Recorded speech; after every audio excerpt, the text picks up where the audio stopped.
Some people believe in life you shouldn't sell yourself too expensive or you're going to discourage people. When you ask for things or help, don't ask for too much because then you may prompt the person not to want to help you.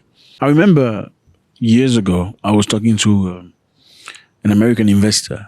I had some good ideas. I actually needed money. Let me just put it that way. I needed money. So I came up with a plan. I said, I'm going to, put up a business plan that's very interesting in Africa, something very interesting in Africa. This man has got billions of dollars. I'm not even playing. This is billion, not million. He's a billionaire. And we were very close. Somebody I met through sport was one of the biggest investors in World Kickboxing Glory. And I was a Glory World Kickboxing champion. Just look at this. For some of you who don't know, maybe look how I beat people up. Yeah, that's me. So I met somebody at that level, one of the biggest investors, and I wanted to come up with a plan. I'm like, okay, I want to create something you can invest in, so I don't have to use any of my money. We can use his money. I can use his money. He asked me to come up with a business plan. I wrote a business plan. I actually got people to help me write the business, very beautiful business plan. However, the money we asked, we started doubting. Should we ask a few $1 million? Should we ask less than that? We finally chose to choose less because we felt like maybe if you ask too much, he's going to say no, he's not interested. We asked less. Okay, I sent him the business plan, which he was asking for. Like, are you ready? Are you ready? Can you send it to me? Please send it to me via this email. He went through the business plan, my brother. 3 days later, he said, Zack, I'm going through some very difficult legal problems here in America. America legal problems are heavy. It costs a lot of money. We cannot invest right now in that business. I was extremely disappointed because I put a lot of my heart into that idea. And later on, I just realized that the man was not very interested because this is a billionaire and you're talking to him about a project that's very little money. You need to go into hundreds of millions or something like that, at least, or $80 million project because that's going to make sense to him. So he was like, yeah, no. And I realized it later. I was like, I think I was going through a tough time. I was trying to weigh my needs and the possibility of him refusing. I made the wrong choice. So sometimes you sell yourself short.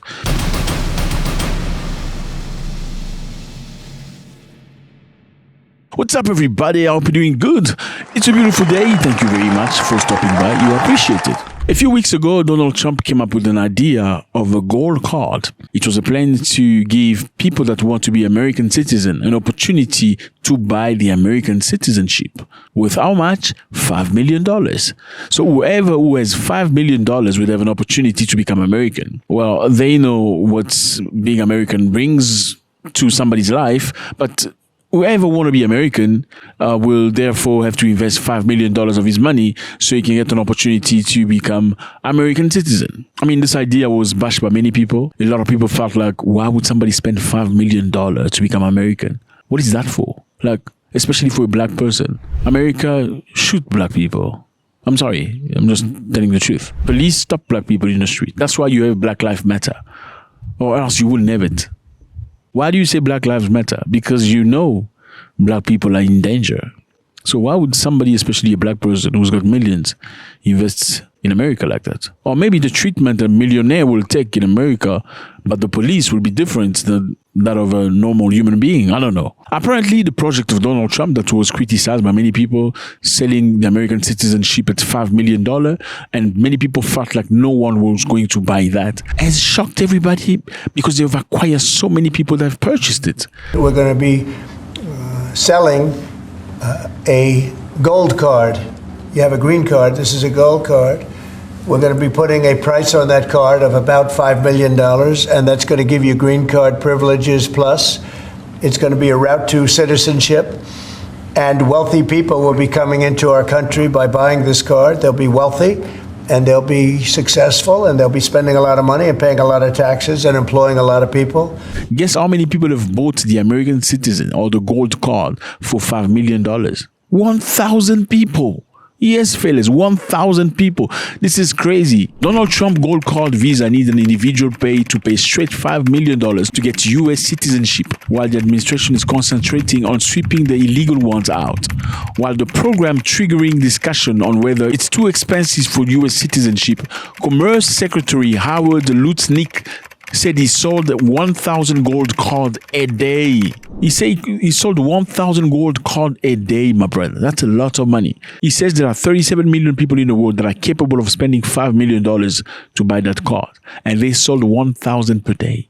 And he says Donald Trump thinks he can sell 1 million. So if there are 37 million millionaires in the world, Trump believes 1,000 of them will want to buy the American citizenship at $5 million. That's about $5 billion in profits they've just made. This is insane. It's a line for EB5 of 250,000 right now. 200,000 of these gold green cards is $1 trillion to pay down our debt. And that's why the president is doing it. So basically, they want all the normal people out of America who are not Americans.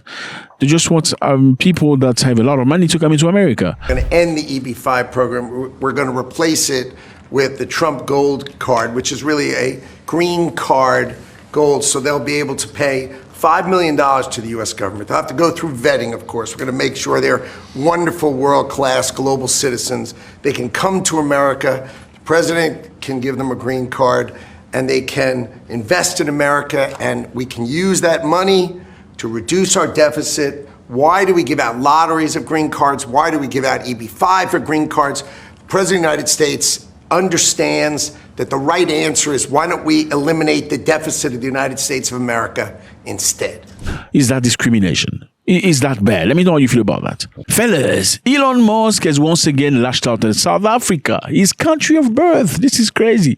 Musk has launched out of South Africa again over what he claims an active promotion of white genocide.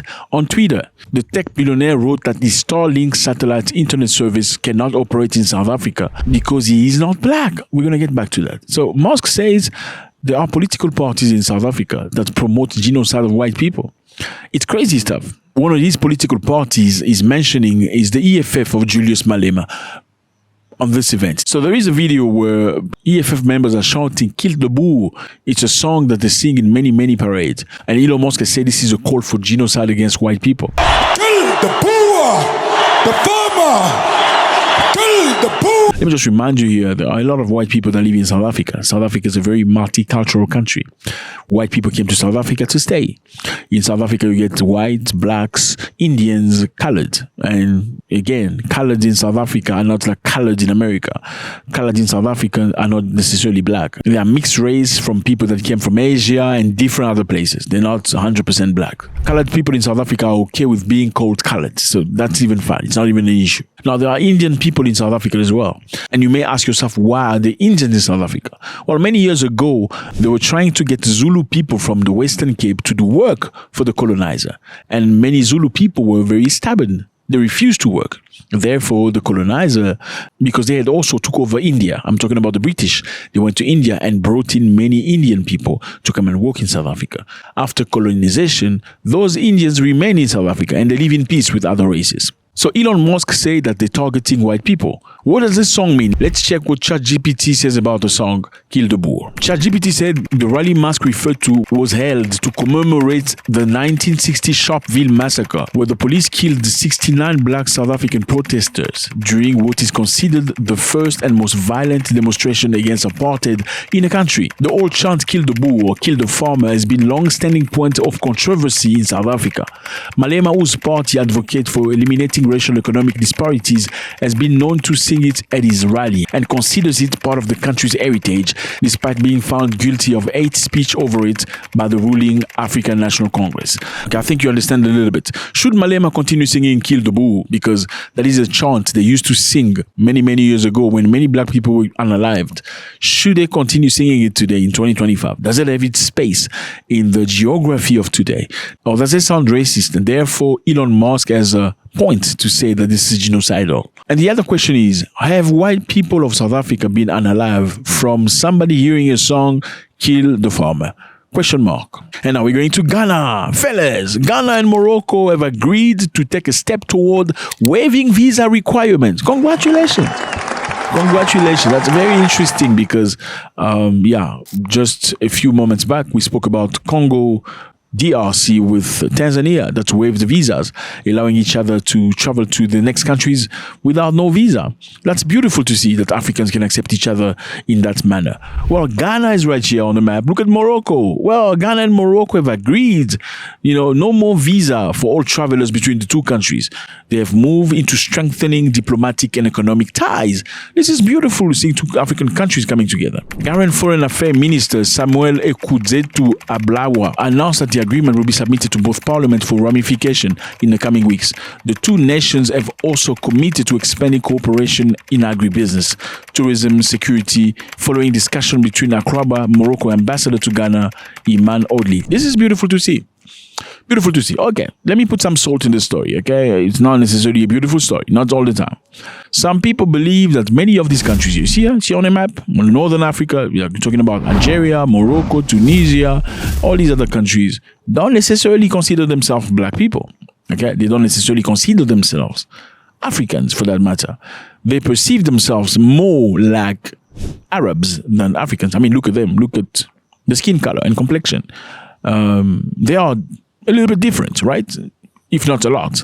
But are they Africans? Surely they are in the continent. And many people feel like there's a high level of racism and, pushback from those people toward the black people of southern side of Africa, sub-Saharan Africa. I mean, most of Africans that come from southern side of Africa, West Africa, some of them have to cross these northern African countries to go illegally in Europe, because a lot of West African people just like going illegally in Europe. I'm just being honest with you. I mean, Nigerians would love to go to London. They're going to cross Italy, then go to France, then trying to find a way to go into Britain. I mean, Ghanaians, some of them, not many Ghanaians. Anyway, people in West Africa, different countries, okay, many countries want to go to Europe, and they will traverse the northern side of Africa. Unfortunately, for some of them, they get unalive, beaten, bad, tortured. These are stories that not necessarily depict the image of everybody in those sides, but these are realities that happen. I mean, very recently, the president of Tunisia made a comment saying that black people are coming to our country, hoping to change the demography. So they want to change the country from being light-skinned to being dark-skinned. To all leaders at every level, look after our brothers from sub-Saharan Africa who are in a legal situation. This is a matter for the state. It must take its responsibilities. There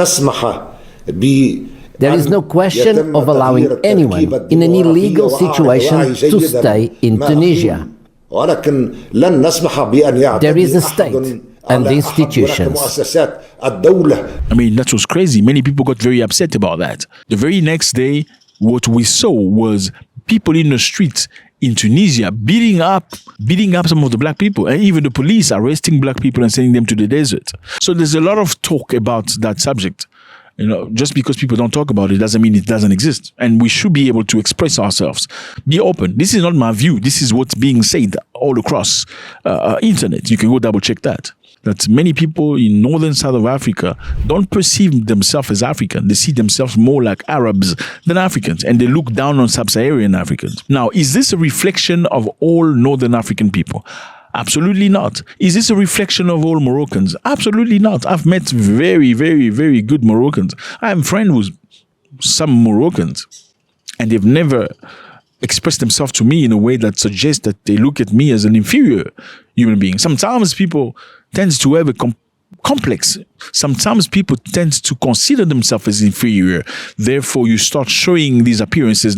Does this exclude the fact that many sub-Saharan people have been beaten up really bad in those countries? Absolutely not. Now, you let me know how you feel about this. What we like about this right now is Ghana and Morocco coming forward, moving forward in waiving visas. That's beautiful.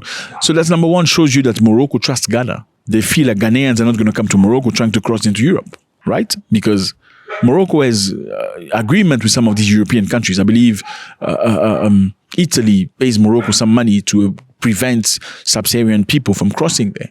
So if Morocco will sign a waiver with Ghana, therefore they feel like Ghanaians are fine. Now, are all sub-Saharan Africans considered as bad people by those people in those countries? Or they only target those sub-Saharan Africans that bring mayhem in their countries, perhaps? Because we cannot say that they don't bring mayhem. I mean, when you cross somebody's country, because you're going somewhere else, you're probably not going to find toilets everywhere. You know, you're probably going to shit in some corners. I'm just being honest with you, right?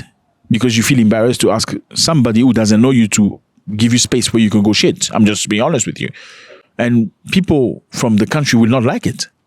Let me know how you feel about this. It's always a great pleasure. Donald Trump has sold 1,000 gold cards at $5 million a piece, my brother. That's $5 billion America's sustained right now. Elon Musk has lashed out at South Africa again. He said there are political parties that are promoting genocide. Is this something that's true? Do you think it's exaggerated? Let me know how you feel about that. Ghana and Morocco are friendlier than they were before. No more visa to go to Ghana. No more visa for Morocco. For each other.